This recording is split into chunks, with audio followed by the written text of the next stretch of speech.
It's 4 o'clock local, 6 o'clock on the East Coast, Thursday, July 17th. There's no big story is about to break right now. There's totally not going to be like a major, potentially game-changing story that posts while we're sitting here recording. No one would do something like that. Inconvenient. We couldn't talk about anything else. It'd be a big problem. And somebody might be about to have a big problem. Biggest problem. I don't know why you would bring up that impression at this point. Would you say the problem starts with the letter E? Oh my God.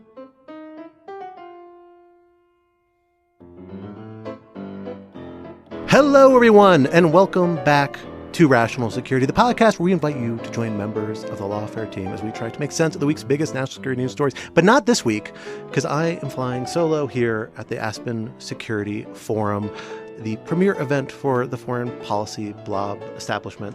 Thrilled to be here. It is like kind of that scene in Ghostbusters 2 where they lower into the river of ooze. That's how I'm kind of visiting it. I'm just immersing myself in the blob and enjoying every minute of it. It's been a very stimulating conference. And to talk about the conference, the forum, some of the things we've learned, some things we've heard, I've assembled an all-star panel of journalists here talking about veterans, I believe, of the forum. This is my first time. I don't believe this is your first time for any of you. And thrilled to have you all here. First up, of course, we have host emeritus. Most importantly, whatever your job is now, you will always be host emeritus of Rational Security and staff writer of The Atlantic, Shane Harris. Oh, that magazine. Somewhere there. I definitely am not furious at them for stealing another one of our contributors. That's fine. Jeff, do whatever you got to do. But thrilled to have you here back on the podcast, it's great Shane, to be back as always. On. Thank you, Scott. Also thrilled to be joined by Mark Goldberg, who is the host and editor, or editor and host, whatever order you prefer, of Global Dispatches, the, I think, premier global affairs podcast, the premier global global affairs podcast, the longest running, certainly. Been doing this for 13 years, 2 episodes every week, without fail, for 13 years. That is grueling. Let me tell you how relieving it is not to be the host of this particular episode. Yeah. I'm going to just sit back, hang out, and have fun. It's the dream. I'm 3 years into this one, I got to tell you. I've got about one more week in me, but that's okay. We'll get this episode out, and then we'll deal with that next week. And finally, thrilled to be joined by our last special guest, national security reporter extraordinaire, author of The Internationalist. Recently, I think late last year it came out. Phenomenal book on the Biden administration. Alex Ward of the Wall Street Journal. Alex, thank you for joining us. Oh my God, happy to be here. So we have had a couple of days of conversation. We're not quite at the end of the Aspen Security Forum, but we have heard a lot of conversations, a lot of panels featuring a lot of officials, not necessarily from this country. We'll get to that in a second, but a lot of former officials, a lot of premier academics, industry leaders, talking about the state of national security and international security in the United States and the world, the United States' role in it. And I wanted to pull out and talk about a couple of those themes with you guys, stuff that jumped out at me, and get your sense about what it tells us about the direction foreign policy and international affairs is headed in this country. First topic for today, putting the ass in Aspen.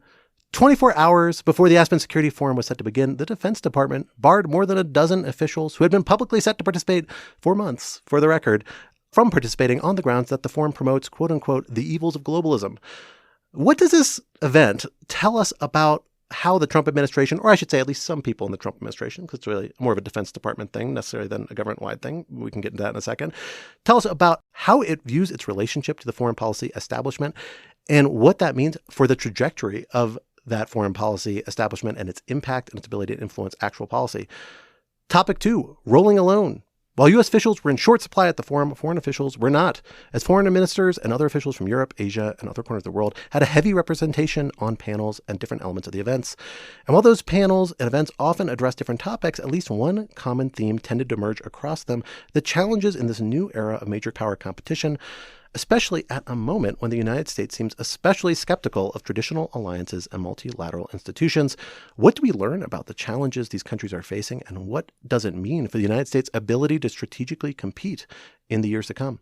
And finally, topic 3, Deus Ex Machina. If there's one topic that was represented at almost every panel at this year's forum, if not every panel, it is the question of artificial intelligence. How important it is, what it will do to solve the world's problems, what new problems it will cause the world, and what it will all cost to win the race to perfecting it. What should we make of how ubiquitous the conversation about AI is in a forum like this, touching on nearly every aspect of what we're discussing? Is that outsized, right-sized? or not making enough of what is the seminal technology potentially of this coming generation, at least according to some. So our first topic, let's talk about exactly what happened in the Aspen Security Forum in the day, really the day before we all got here. On Wednesday, it was announced the Defense Department, which had, I believe, over a dozen officials coming to the forum to participate in a range of panels on a range of topics, pulled their officials. On Monday. On Monday. Thank you. Pulled people out, said essentially, look, we are not going to let people participate in this forum. We object to it as spreading the evils of globalism, statement from the Defense Department. And while this was a Defense Department action, for a while, it looked like other U.S. government officials may end up still participating. Eventually, we saw other members in the executive branch, career people, political people who had been scheduled to participate wind down their participation. In the end, we had a conversation with Special Envoy for Hostage Affairs, which was an interesting conversation. Believe that is the only conversation we had with any current executive branch official over the course of the weekend. And for folks who don't know, that's weird for Aspen because Aspen is known as a place where the incumbent administration has, for the last 70 years at least, sent a ton of officials. And it's a place where industry, academia, journalism all intersect and have conversations with current officials in a way that doesn't happen in many other forums. So, Shane, I want to turn to you first on this. I saw you were actually the person who broke the news to me that this is happening because I saw it on your you read it Blue with Sky me feed. first in my Blue Sky. Yeah, or somewhere else. Where all the hot tweets are. Exactly. I get my alerts and it comes up when Shane skeets or Blue Skies. Talk to us about what you made of this when it comes out. Like, this seems to me like a calculated move to do it so short before the release of this for a participation that was already publicly advertised. Is it malicious? What does it tell you about how at least some people in the Defense Department seem to view institutions like the forum and the people participating in it, including us? Yeah, I think it's tempting to conclude because it was done one day before that it was intentional. I think it's also entirely possible that some people just didn't even realize it was happening, which let's just take the first possibility. Let's say they understood that all these senior military officers, flag officers, and we had, the commander-in-chief of, India Pacific Command was going to be here. You had the Defense Intelligence Agency director scheduled to be here. These are not low-level people. Those schedules are vetted months in advance. That gets approved. I can't imagine that Pete Hegseth's office did not know that they were coming. So pulling them a day ahead of time, or the White House telling them to pull them, makes that seem pretty malicious. Maybe the White House wasn't clued into it. If they didn't know in the Pentagon that all these people were going to be physically in one place for the next 3 days, that's also a problem. But they don't want these people coming here, I think, for a few reasons. I mean, one, it works for, I think, this administration to attack the foreign policy and intelligence establishment.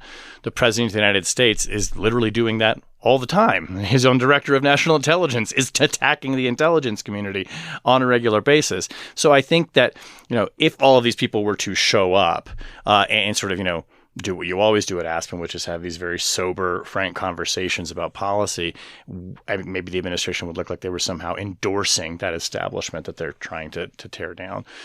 I have to say, though, too, the agenda it was pretty thin already on people from the executive branch. I mean, there really were only 2 administration officials, I think, and the rest were all career military. That's unusual. This is a conference at which secretaries of state have spoken, CIA directors of national intelligence. It's not unusual at all. The fact that those people were never coming to this, I think, was also a signal of, the low esteem and low opinion that the administration has of the forum. So it's not surprising that it happened the day before, and not that the administration really cares, but there are a lot of people who spend a year trying to put this thing together, and they screwed them at the last minute. Let's just be honest about that. And they had to scramble and try and put together, meaningful conversations for people who just came out here, and it's not an easy place to get to. And I'm sure that the administration delighted in inconveniencing them in that way. Yeah, I mean, even if this was a mistake, it's totally possible the news of the scale of participation hadn't trickled up to somebody in DOD until Monday. So the announcement came out. The fact that you have this kind of cancellation last of the minute seems very unlikely. People didn't understand how inconvenient that would be for people organizing it. And if you were worried about your relationship with the entities, with the people participating, maybe you wouldn't want to do that. You'd find a softer way to kind of roll back just career people, limit talking points. Like other administrations do that, where you find out about an event that maybe somebody good over their skis and signing up for. This is a little different than that. And then you see a press statement saying the evils of globalism, right? Like that is a pretty damning statement. And it's also, by the way, a forum at which they have sent Trump administration officials before in the first term. And famously, the most famous one was when Dan Coates was here, I think, was it 2017 or 18? Don't remember. I remember it was Andrea Mitchell. But And in fact, Andrea talked about this in a panel she moderated today, but it's like Dan Coates up there being interviewed by Andrea Mitchell, and then somebody hands Andrea a piece of paper letting her know that Donald Trump has just tweeted that he has invited Vladimir Putin to come to the White House in the fall. And she asks for the DNI's reaction to that. And he makes no attempt to act like he knew in advance about this. He goes, "Come again?" And the audience just erupts in laughter. And then he says, "Well, that's going to be special." And I was here for that. And the White House was flipping out. They were furious at him. He nearly got fired because of that. So they have a history of people coming here and, being chummy and cordial with people. And that is just not the optic that they were going to go for this year at all. So, Alex, I want to come to you, and particularly your perspective writing your book on the Biden administration, because I think it's fair to say I think the Biden administration leaned in the Aspen Forum and the kind of broader set of institutions it kind of reflects and represents, right? This is their jam. Yeah, exactly. I mean, I haven't gone back to compare the agendas from prior forums. My recollection, watching developments, catching the videos and little snippets of media coverage is that high-level people, even now we have fairly high-level Biden administration, former officials here today. Jake Sullivan's going to be here later tomorrow, I think, having a conversation, lots of other formers from the Biden administration. And they did this not just for, who knows why they did this? I'm curious. My sense is that they did this as a strategic choice. They saw an advantage to being able to have conversations, to be able to make their pitch and their appeal to this audience of elites. I think there's no other way to describe it. This is elites from a variety of different sectors, industry, journalism, academia, kind of, not really, but a little bit, and actual policy circles. So what was that theory of power the Biden administration was working under, and why is it so unpersuasive to the Trump administration? Well, I think this will be the third or fourth year in a row that the conference will end with Jake Sullivan. He's always seems to be the guy who's in the position to be the last one to make a case. He will be with others this time. Last time he was on his own because he was the national security advisor. Then now he's just some professor, although an important one, but just some professor. Look, I think, yes, there are people who pay to come here and there are sponsors and whatnot, but really it's the most captive an administration can have of us, not to pat ourselves on the back, but of journalists. We're here, we're on the mountain with them, we're in the events, we're in the tent.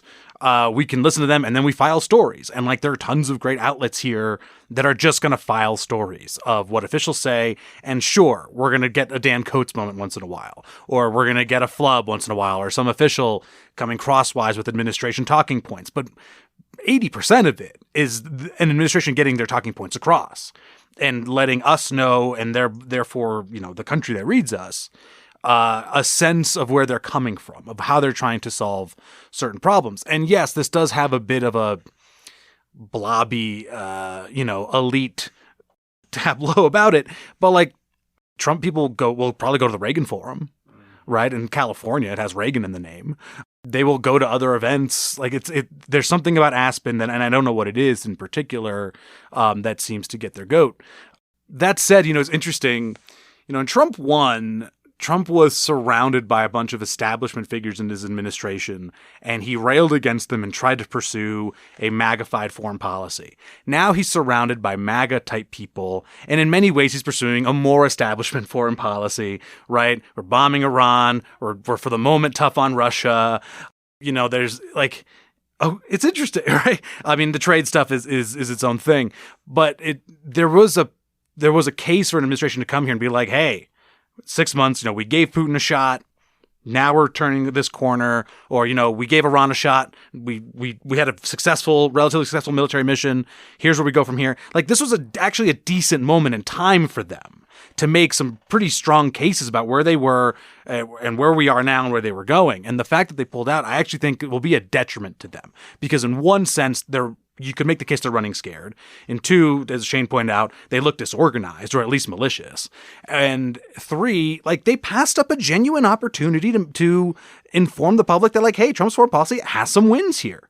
And sure, again, there was going to be an official that was going to get pushed on, the success of the Iran mission. There was going to be an official that was going to be pushed on the Trump-Putin relationship. Like, of course. But also, you're big boys. You're 4-stars. You are, senior executive officials. You are in the White House. You can answer these questions. And if media questions or questions from the well-heeled here scare you, then maybe the government isn't for you. So this is the kind of thing that I find very odd for them to pull out, because their whole thing is we're tough. We're the new guys. We understand strength. And when you run away from a conversation, it doesn't project that. It actually, what it projects is that we don't feel we can defend ourselves when we're pushed on our foreign policy. And like, truly, again, not to beat this horse, but like, they have a decent story at this point in time to tell. And it's a shame they didn't get to tell it. And to add on to that, they sent Sam Paparo, the admiral in charge of Indo-PACOM, to the Sedona Forum.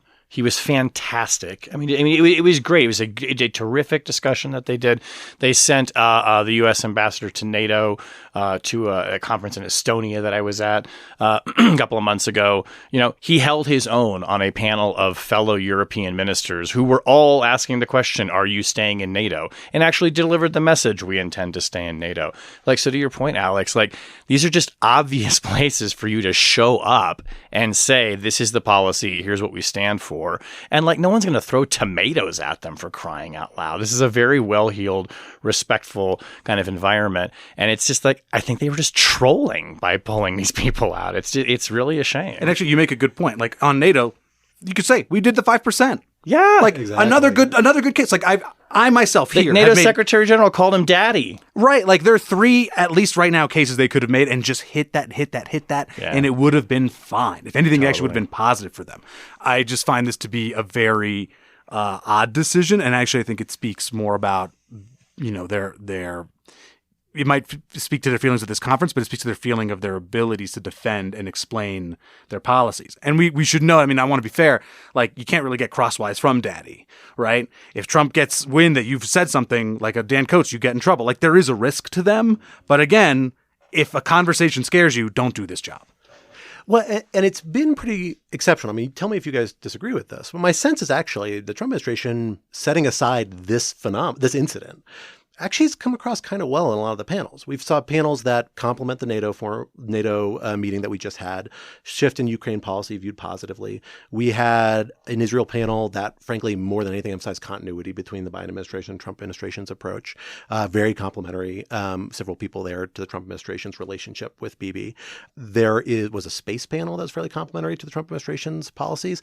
Some of the more complicated messages have come a little bit from foreign officials who have expressed some reservations, and we're going to talk about in a minute a little bit more. But, they had not just a good story to tell. I think that kind of would have been a friendly audience. And even if you're not going to do political people, you could have the career military giving that valence of credibility that comes with being military to a policy, to a friendly audience. You can see the advantage of that. But it seems like they have a different audience. Mark, what do you think of this? Look, we have in shorthand referred to the audience here and the conveners here as the foreign policy establishment. In reality, in my view, it skews like pretty Republican. This is the Republican foreign policy establishment. You have Condoleezza Rice, you have Robert Gates, you have Stephen Hadley. This is not some like lefty forum. And at key critical moments in this administration, when there was the potential of a fissure between the Donald Trump movement, between the MAGA side, the American Firsters, and the neocons, the conventional Republicans, the administration has opted for the foreign policy choice most favored by the conventional Republicans who are gathered here today.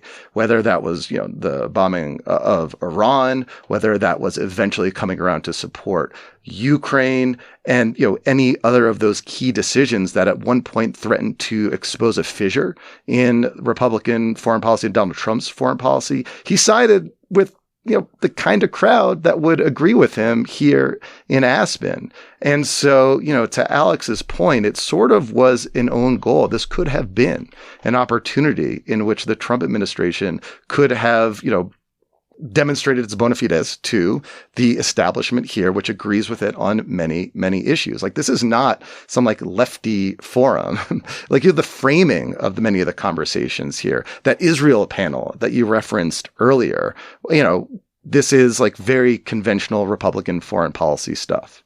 And actually, one thing that we don't really talk about in forums like this, but this one in particular, it's immensely industry heavy, immensely industry heavy. And for an administration that like is very industry friendly and wants private solutions to public sector issues, another potential way for them to ingratiate themselves here, and like genuinely deals could have been like crafted under the tent, in the shadow of these mountains. Like this is the place for that kind of stuff. I'm not sure I would go so far as to call it a Republican establishment, Mark. I take the point. I think a lot of Republicans here. I think it is probably more on the bipartisan edge. There's definitely some Democrats here, but like it is certainly, our point of agreement, it is certainly not like a lefty-only Democratic place. It is like truly that Israel panel was, let's put it this way, the former IDF chief was the dove on the conversation. So, we kind of came into this conversation, the way I've been thinking about this, that the Aspen Security Forum has played a certain role, and administrations have engaged with it the way they have in the past because they have a theory of power. They have a theory of why it benefits them to do so. What is the theory of power by maybe not the whole Trump administration, but clearly someone in the Defense Department about how so publicly rebuking it advances their policy goals or political goals, perhaps? Do you have a sense of that, Alex? No, I'm not sure they do either. I mean, one thing that I think is a through point is this administration. I mean, I've actually was at an event, oddly enough, with Hegseth, in which he said, we pride ourselves not on not doing the DC thing. And while we're in Aspen is very much a DC thing. Right, Fox and Friends also a DC thing, for the record. Sure, fair enough. But like, I mean, you guys have been reporters a long time too. Like, one of the things that I find funniest about this line of work is that people that I cannot meet in DC are so available to things like this. Mm-hmm. Like, I have to leave my country or my city in order to talk to officials that I cover on a regular basis, and like that can be challenging and that can be frightening. And I get that a lot of officials come here and run into that possibility, but at the same time, you come here, again, you make your case in public, but then they've also hosted like private briefings for reporters and others. They have their own side briefings. Like a lot of stuff can get done. A lot of narrative can be formed. And so I just don't, the theory of power here, I think Shane alluded to it. Like if it was intentional, it's just trolling. It's solely just trolling. And now, do I think like the MAGA base cares deeply that Pete Hegseth canceled 12 DOD officials from coming to? I don't think they do. I mean, I think they'll look at it and be like, sure, yeah, right on, and then they move on with their lives. Like I just don't see like what the actual real political benefit is in the cost benefit analysis. It's a moment of trolling at best, I think, or a deeply flawed understanding of what they were like going to get themselves into. There's another angle on this too that Tulsi Gabbard, of all people, kind of articulated in this Turning Points USA conference that she was at, which spare a moment to acknowledge that a sitting director of national intelligence spoke at a just overtly partisan, organization. I mean, and that seems quaint now, but that's just kind of where we are, right? That just never would have happened in a Republican or Democratic administration ever. She got up there and told the crowd, I know you're all waiting for these big changes that we want to make and to root out the people who've been doing, the corrupt deep staters, but the deep state is big, everyone, and it takes time. And basically like her getting up there and saying like, I know we haven't done all the things that we promised to do, but it's the deep state. Like they have this narrative that even though they are the ones who run the executive branch of the government, that there is some shadowy, sinister force that is keeping them from doing that, which is absurd, but that is the political narrative. And I think that this administration looks at the Aspen Security Forum and says, this is like the deep state gathering in the mountains, right? That it's these people who've been career national security types who have been steeped in this stuff. So for them, that is a villain that they like to, kind of portray as stymieing all of their efforts. And so to kind of pull out of this forum in a way is sort of them socking it to the deep state a little bit. And I just find this like just so baffling because, and Hegseth does this a lot as well, and Kash Patel does this, and Dan Bongino does this. They act as if they're not actually running the government. Like that there's some other thing, that group of people that are keeping them from doing it. Like, Dan Bongino coming in and like threatening to resign over the Epstein files because they won't release the files. It's like, no, you just have found out that being deputy director of the FBI is really freaking hard and you'd rather be podcasting. right? It's a lot harder on the other side when you're the one in charge. And that narrative is just, we can't do our jobs because people are, stymieing us. I mean, give me a break. Oh, we can all say podcasting is a pretty sweet gig, if nothing else. I get that. It's harder than FBI director, though. So let's go to our second topic, because this has actually been a surprise to me coming to this forum. I anticipate a lot of it, especially once we got the news on Monday that the officials were dropping off. That wasn't a surprise. Some of the stuff talked here, a lot of conventional topics. You can look at the panel topic of the panelists, and you get a sense about what the general through line is going to be. But there's been an interesting message communicated by the wide range of foreign officials that are still here, still participating in a variety of panels, addressing a wide range of topics. We had a whole panel on India with some officials and a bunch of experts. We had a kind of trans-European panel talking about Ukraine with an American as well, so transatlantic, I should say. We have had Europeans, Ukrainians represented on a couple of different panels. But a kind of through line, and we heard it most expressly, I think, on a panel yesterday about major power competition, is the stress these foreign governments, many of which are conventional allies or of the United States, or certainly partners in a variety of regards, are feeling at this particular moment of both major power competition, a different system than we were in 5 years ago, 10 years ago, or at least one we're much more open about acknowledging now, in a moment where not only do you face this new competition, the United States has come out being more openly skeptical of conventional alliances and multilateral sort of relationships. Maybe not overtly hostile to them. Again, we just saw this big rapprochement between Trump and NATO. Not that many big changes have actually happened yet in the broad global posture of the United States. Maybe they will in the next 3.5 years, but not yet. Nonetheless, though, there's still clearly the skepticism in the rhetoric and the past statements. So, Mark, I want to come to you because I think you probably more than any of us engage with the broader international community that is present here, that has these voices. I would say mostly through these foreign governments. I don't think there's too much of like an NGO presence or international organization presence here, but a lot of foreign officials. So talk to us about the opportunities forums like this present to them and how they seem to be using it at this moment and who their intended audience is, given that the Trump administration didn't show up.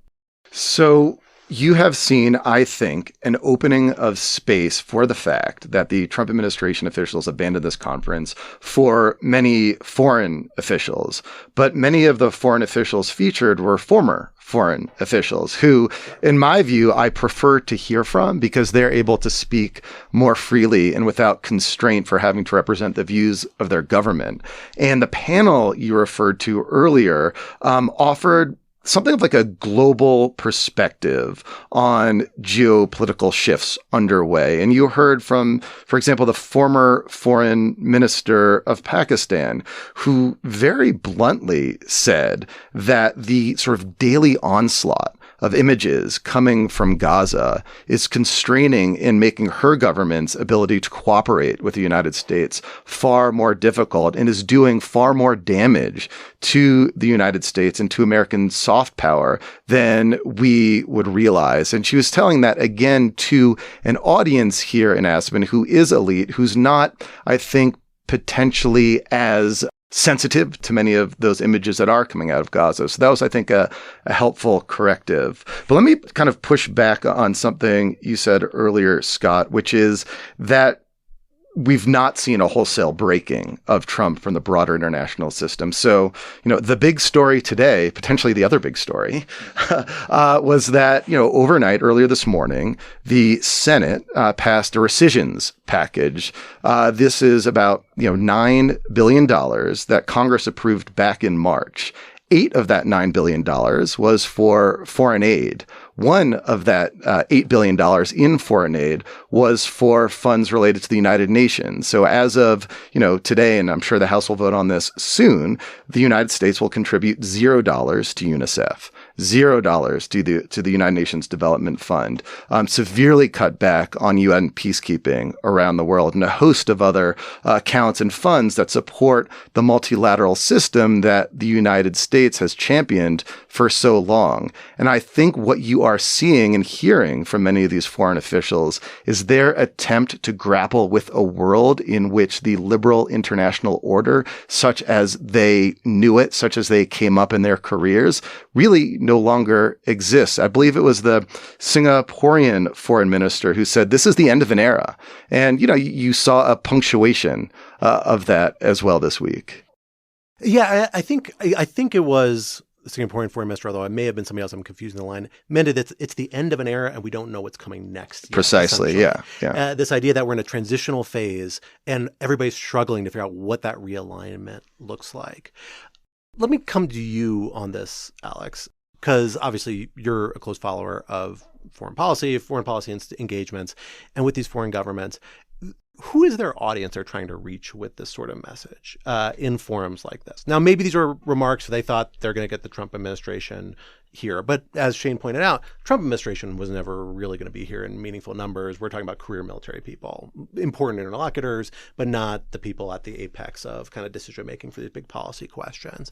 What are the levers and avenues of power and influence that people are trying to speak to on behalf of foreign assistance, which we really haven't heard discussed that much at this particular forum, or the international institutions, which also haven't really featured that prominently, except in these occasional references by mostly former foreign officials? Where does that enter into the picture here? And is that a big departure from past years? Has the topic list kind of pruned itself because of who's in power already?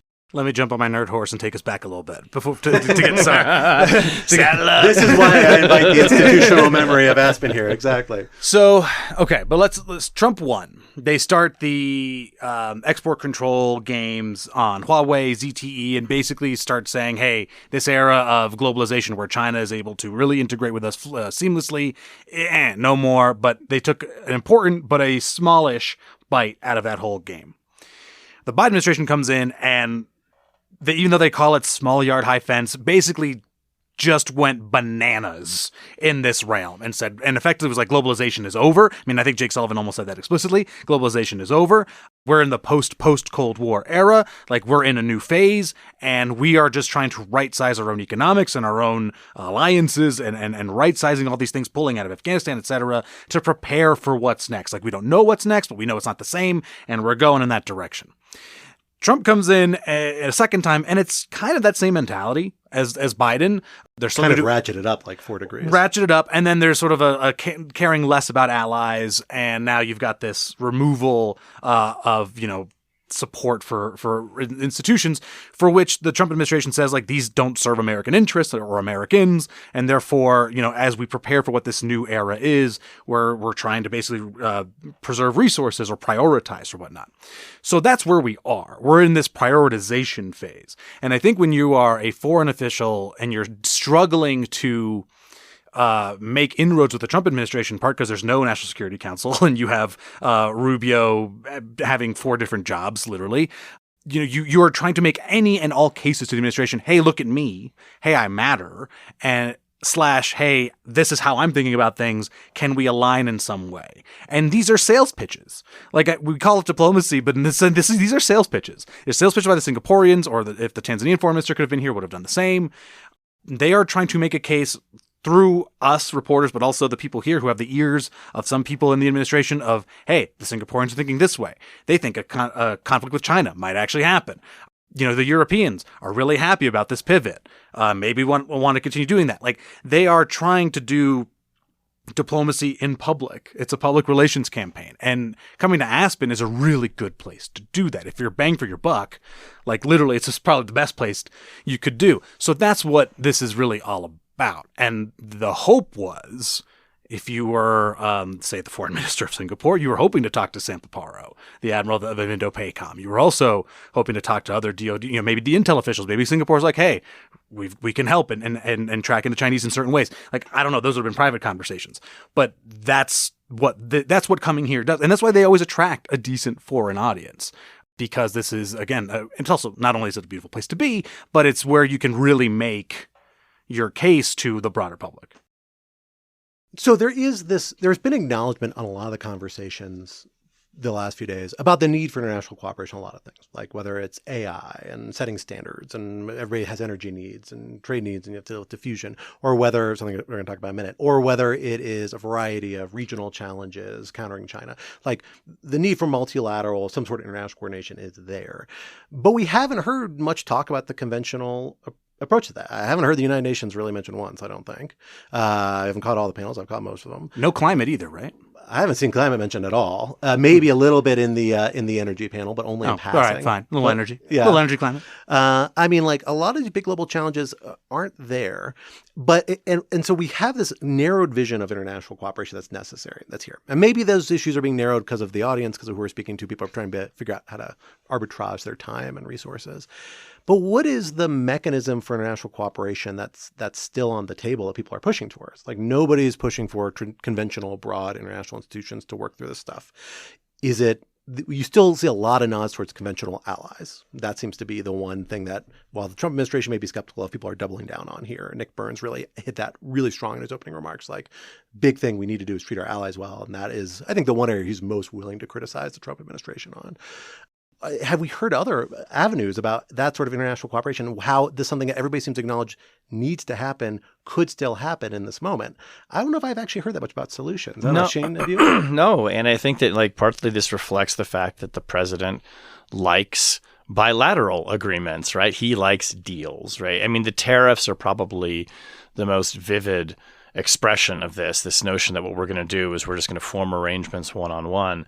And, you know, I mentioned that conference in Estonia where Matt Whitaker, the UN ambassador, was. And, you know, the degree to which other ministers were trying to push him to say NATO is the effective place to have this kind of convening authority. This is the infrastructure. We are the post, led liberal order, et cetera, et cetera.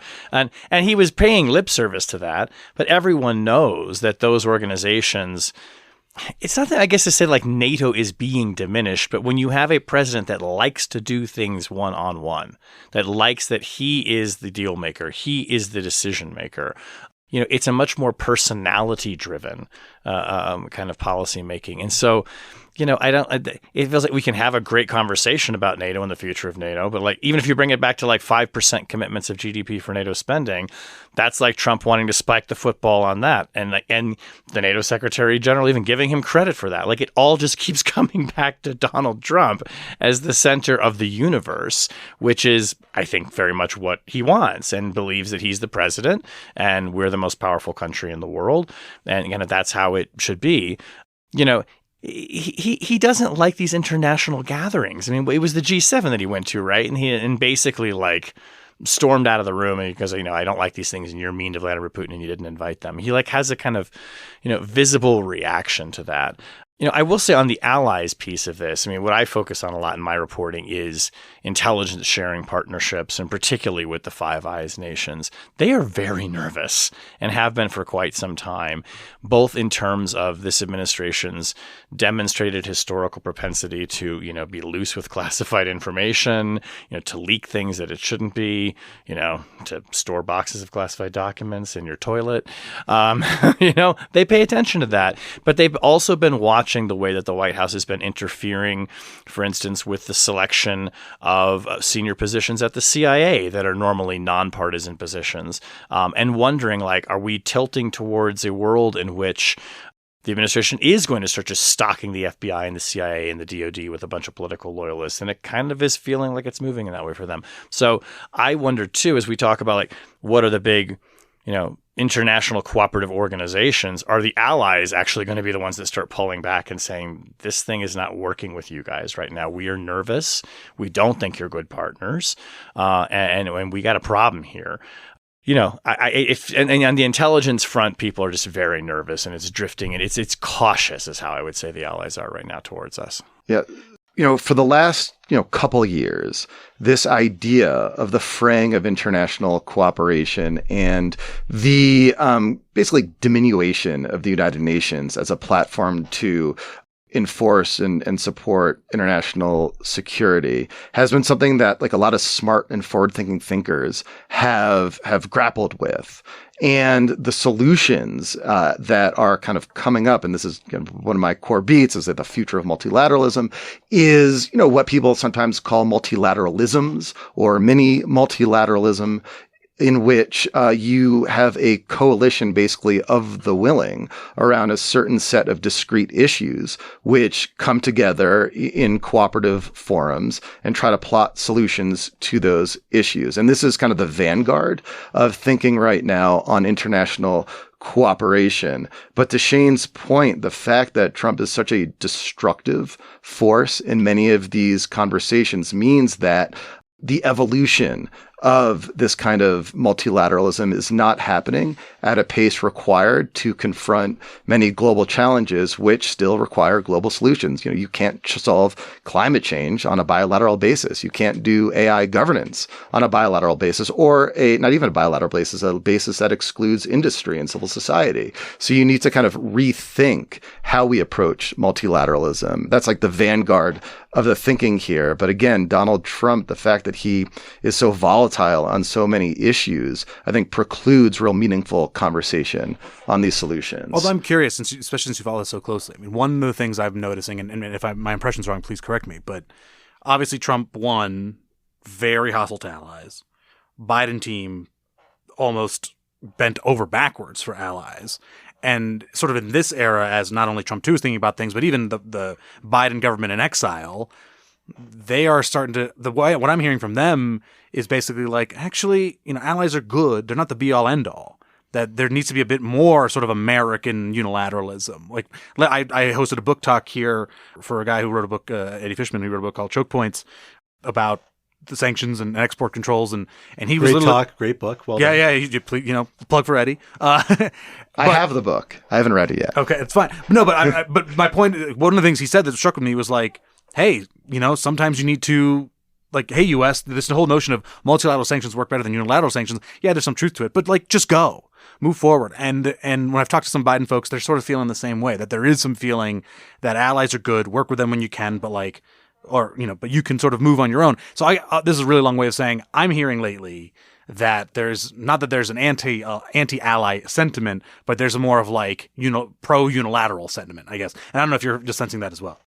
So, you have a closer ear, obviously, to the, Biden administration and former officials, having written the book on it. Plug for me. So, what I'm hearing from foreign officials and from people in like the NGO community, civil society, is that, it's more of like a general despair, I would say, that like this system that for decades has been propped up by American leadership. And that leadership was, I think, premised on this enlightened notion that the United States, having become like the victor of World War II, would bind itself, not act unilaterally all the time, everywhere, but indeed sort of abide by a set of rules of the road. And in so doing, constrain themselves, but, extend the, American century in so doing as far as it could go. And, again, it's also going back to that panel of the kind of middle power international leaders. You sense that despair as well, that, again, this era is over and we don't know what will replace it. So the one theme that I was surprised came out as expressly in that Singaporean foreign minister statement particularly, and other comments in that panel, but also in the European panel before, is this idea of a third way, or maybe it's a fourth way in the new major power competition, right? This idea that countries are going to have to strike their own balance between the major powers. We heard it from several Asian countries in the context of China, competition, relationships, trade. The Europeans talk about it in the context of an independent defense capability. Obviously, that's something the Trump administration very much wants, but nonetheless lends into the idea of a more independent Europe, potentially politically down the road. Is that something that's realistically being engaged in? Is that an endpoint vision people are actively working towards in your sense, Mark? Because I think as somebody who speaks to the broader community a little more on this, or is this more the idea that this is where things have to go if we're not able to get these sorts of conventional relationships back on track? Is this just the trajectory, the pressure that everyone's feeling to go in a certain direction? I think the answer to your question is regional. I think in Southeast Asia, you're certainly seeing more hedging than you had in the past. And you're seeing like this charm offensive by Xi Jinping in the region, trying to secure more trade partnerships in the context of, Liberation Day style tariffs. Europe, I think, is just a little different. Yes, there is this notion that Europe ought to increase their defense capabilities. But when you talk to European officials about their, about competition with China and whether they will hedge in that geopolitical game between the United States and China, they're still firmly in America's camp, principally for the fact that China is backing Russia's invasion of Ukraine. And so long as that continues, I don't think Europe will kind of countenance the old way of getting back to, cooperative trade relationships with China. Well, talking about the old way, let's talk about the newest of new ways, the topic that I felt infused everything we talked about these days. Indeed, I feel like it infuses everything I talk about these days in a way I find borderline infuriating, as interesting as I find it. And that's this question of artificial intelligence. I literally did not hear, I think, a panel or conversation today that did not mention it, at least in passing. Whether it's its impact on the battlefield potentially down the road, impact on misinformation, the inputs required to master it, energy, chips, personnel, expertise, data, how you organize those, whether it is all the wonderful things it's going to deliver, all the problems it's going to cause. It's just something we can't get away from these days, I feel like, particularly in the national security space, although it's broader than that. And I was a little surprised just how universal it was here. Well, maybe I shouldn't be, because again, that's the sense of a lot of conversation the last 6 months. Alex, let me turn to you first on this one. What do you make of how ubiquitous AI is? Part of that is, frankly, a lot of conversations are driven by what people care about in the media and industry. And AI industry is booming. It's big. It's a business that a lot of people want a slice of. And they're here. And they're here, exactly, in force and talking and engaging in a very useful, interesting way, to their credit. It is something that we have seen become such a policy priority for the Biden administration and the Trump administration, very different ways, but both trying to maximize U.S. competition towards AI, compromising lots of other policy priorities pretty openly to do that, and other relationships. Think of the AI diffusion bill and what that impact that had on Gulf countries and other relationships with people outside the 19 countries that were in the first tier the Biden administration carved out. Is it being over-indexed? Is there a sense we're talking about it too much? We're overvaluing it too much? And is there that sense among parts of the policy community, the people who are working in this other industry, where maybe they don't say it out loud because it is interesting to talk about? We talk about it at forums like this, but it's not really the thing driving? Or is it really the earth-shattering force that it certainly sounds like from a lot of these conversations? I mean, it's the hotness, right? Right. It's the hotness right now. So you got to talk about the hotness. But look, I mean, I've always felt like, if AI is everything, then AI is nothing, right? I mean, it's in everything. Yeah. And I always find AI conversations to be quite impenetrable because they always end up being like, X sector is going to be changed forever by AI. How? Well, in every way. Well, okay, that's not specific. Now, I'm not denying that there's going to be changes. And of course it's going to be disruptive. We should be talking about it because it is going to disrupt a lot of sectors. But the specificity of it matters, and, how exactly it's going to change government and business and whatnot, that actually leads to better analysis. That said, I still think we're somewhat in the silent movie era of AI, right? This is only going to get better. 9 months ago, when we were talking about AI, we were really talking about having a decent chatbot. Now it's a pretty good chatbot, and a lot of good things. You can do a lot of good things with AI, and I've seen some demonstrations for intel and warfare stuff. So it's astounding now. It's only going to get exponentially better, and it is going to be everywhere. So we should be having that conversation. Doesn't mean that it needs to be in every conversation. Doesn't mean that every conversation about national security is AI. Of course, a lot of sponsors are here. That's part of it. Aspen also has always been a bit tech forward, and by its proximity to Silicon Valley, and also just by virtue of Aspen likes to. The conference itself likes to surround itself around the hottest thing. I mean, if we were here a bit ago, it would have been counterterrorism. A couple of years ago, it was great power competition, and China's they actually had the ambassador to China here. Now the thing is AI. AI is the new hotness. Maybe next year it'll be AI and global competition. I don't know, but this is the thing they want to talk about. But yeah, I mean, what I as much as we're talking about it, to your point about over-indexing, I haven't heard a lot of solutions to anything, and that's always been my critique of these kinds of talk shops anyway. Like, we're all identifying the problems. That's not the hard part. The hard part is what do you do? And you can't really do that in a 45-minute, 30-minute panel where 4 people need to speak. It's just not conducive to that. And when we're talking about something as large and as nuanced and complicated as AI, you're just like sprinkling into conversations. It actually does injustice to it. So in a weird way, I almost wish it were like there was an Aspen AI forum and like have that be that. And then Aspen Security Forum doesn't mean you don't talk about AI. You should, but there's so many other things to be discussing and so many nuances that I kind of wish that those were somewhat separated. I know I'm probably in a minority view on that, but that's kind of how I've been feeling this week. Yeah. It has a feeling of how, 10 years everything was cyber. I was just about to say that. Yeah, that's a better example. I don't feel worse for anyone here than we have a lot of common cyber friends. Some of whom are here and delightful people doing very important work. They were so hot for so long. Cyber was so hot and sexy. Totally. They're the hotness for such a long time. Totally. And now I feel like no one's even talking about cyber anymore. Well, and it's because it's just become sort of integrated into like it's just everything now, right? I mean, there was a time where people were talking. I wrote a book about cyber warfare. Well, At War, very good. Thank you very much. Plug for Shane. We're all plugging. Plug for Shane. Plug it around, baby. Plug. Book, evidently. But it's like sort of, well, it is just integrated in how the military fights. And like at the time I was saying that like in the future, this will just be part of how we fight. But when it's very new and it's novel, everyone is kind of reaching for, well, how's this going to affect what I do? And how's it going to inflect my life? And I do think AI is one of those things. I mean, people used to talk about when I started my career, that was the internet and E was put in front of everything. So like e-government was the hot thing in 2000 or e-procurement. It was the E. E is going to change it. Well, it did. E changed everything. And so I think there's an element of that.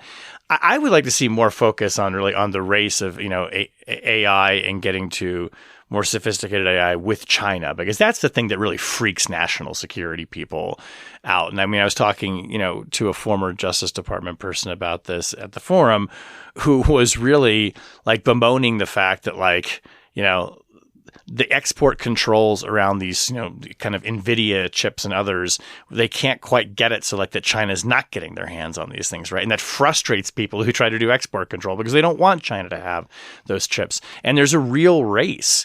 And I think there's a feeling that, the next big leap in AI is going to happen like real soon. And people are really scared in this national security community about China getting there before we do and what the implications would be for that. So that is like, for me, that's the part of the conversation that really does, fascinate me, and I'd like to see more focus on.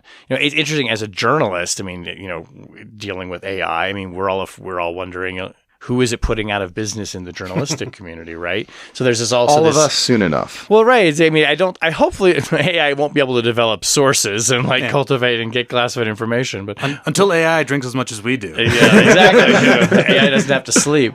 But I've also started using it just myself. I like to use AI is like a high-powered research assistant. I mean, natural language web searching is way better than trying to Google things sometimes.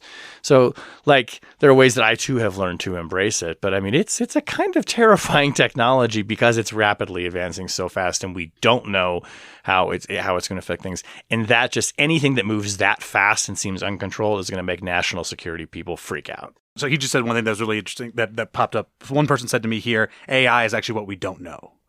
And that is because if you know it now, it's not really AI anymore. It's like it's no longer e-government anymore because you know it. So what you're using now isn't really AI. AI is all that other stuff. And it's hard to have a conversation about all that other stuff when you don't know what all that other stuff is. Anyway, sorry, Mark. So I want to actually tee something up for you, Mark, because as I apologize for using you as our cipher for the broader international community. No. I am a globalist. I will admit it right here. There we go. So here I am. I believe is the term du jour. So I think this perspective Shane has channeled is 100% one that we hear from a lot of folks, which is the competition with China is the AI issue. When you hear AI discussed in the national security context, it is often about the race to AGI, artificial general intelligence, and how you basically have to go, United States should be going all in to beat China there, and nothing else really matters. And to some extent, the Biden administration's policies lean heavily in that direction, right? We saw them embrace an AI diffusion rule, AI diffusion being code words for essentially exporting AI technologies. That was designed to keep it super, super contained in a small club of countries that are conventional, allies, and not only that, like Western allies, Western values, democratic allies. Israel, Gulf countries not included. Lots of other countries that are strategic allies, but no, don't fit those other criteria, not included in that club. And that's part of the reason why it ultimately fell. But it's not like it fell because the Trump administration, I think, has a really clear vision, at least not one we've heard articulated yet, about how the rest of the world should benefit from AI, how AI intersects with our broader universe of policy equities. They just did it because they had strong pressure from Gulf allies, and there's a little bit of an ABB, anything but Biden. How does the rest of the world view this conversation? Because I cannot imagine India is there being like, man, I really am worried about whether China or the U.S., which one beats the other to AGI first. I'm sure they are a little worried about it, but not as like the paramount issue. I imagine they're thinking, well, there's a lot of technology sub of AGI that's incredibly valuable for us that we want to be able to access. And how easy is that becoming for us? And frankly, in my mind, you think back to like 3G, 4G, wireless networks, all this other competition, the infrastructure that gets laid for that new technology to come. And I'm surprised I haven't heard more conversation about that among all the AI talk here or in the broader kind of nexus. Is that the conversation that's happening in the rest of the world? Are they as obsessed with this China-US race as we are in the United States?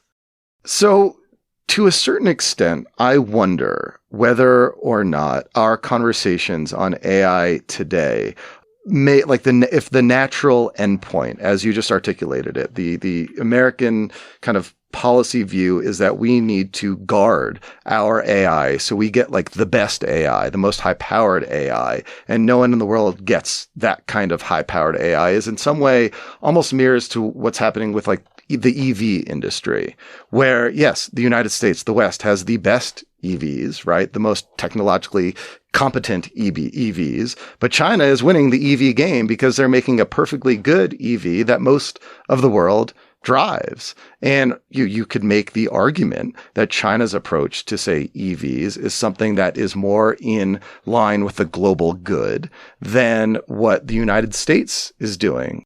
And you can potentially maybe replicate or mirror that argument to AI.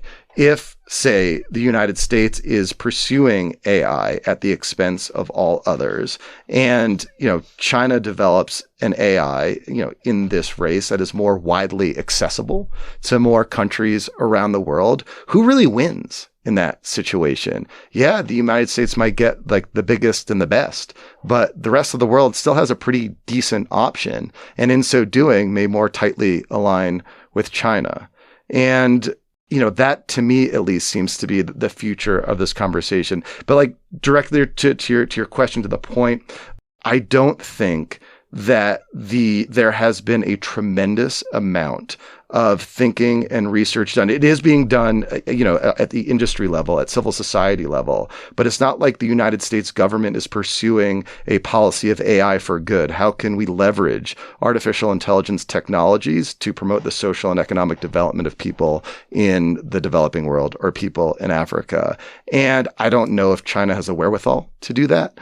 But the entity that does that will, I think, win at least one aspect of the global AI race.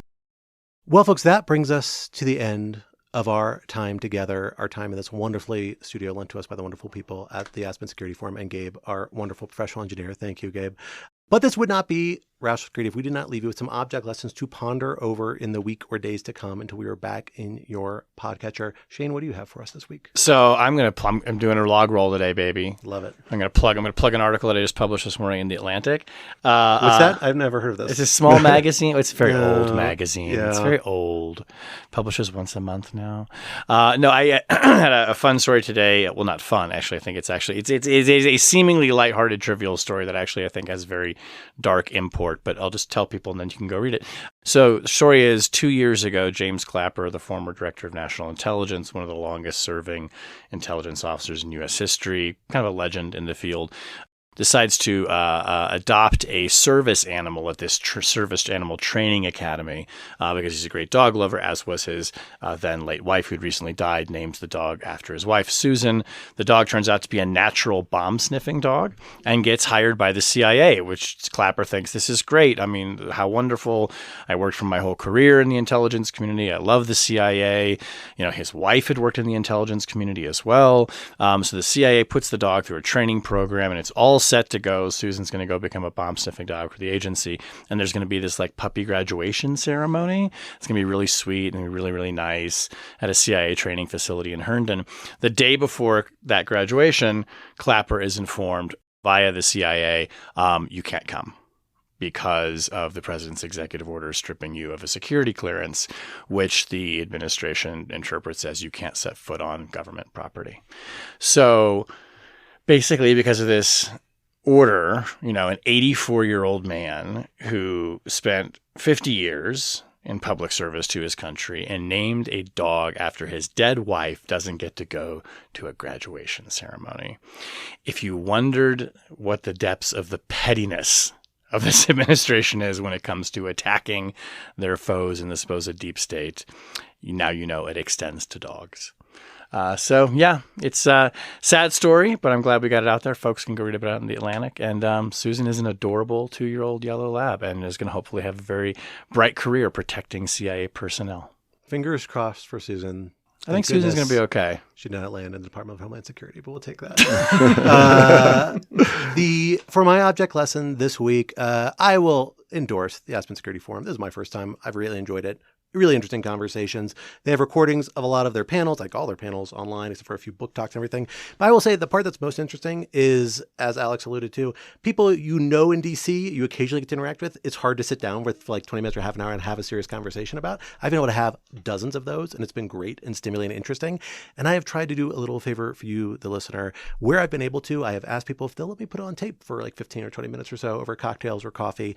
I've endured more rejection in the last 48 hours than I've experienced since I was single, but that's okay. Over drinks, I am nothing if not persistent. Just ask my wife. And so I've got a handful of those conversations. I'm going to hopefully release as a podcast, or if the audio quality is not up and be some transcripts, keep an eye out on Lawfare for that. I'll figure out some way to give them to you. Really, really interesting conversations on everything from Arctic to European security. So check that out. Mark, what do you have for us? So I'll also promote my own stuff.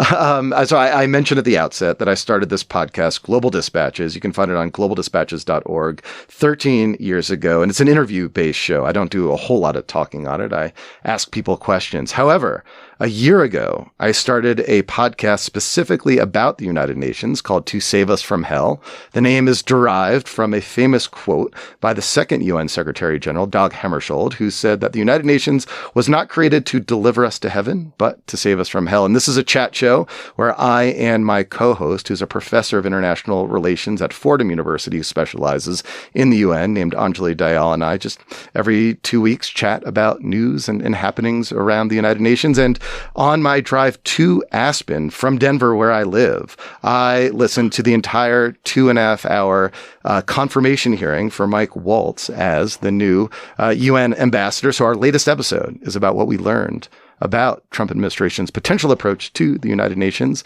under a potential ambassador, Michael Waltz. Wonderful. I'm just going to say he didn't get nearly enough signal questions. Three senators. I do have a dog in that fight, but I'm just saying. And that dog's name is Susan. Right, it is. Alex, bring us home. What do you have for us?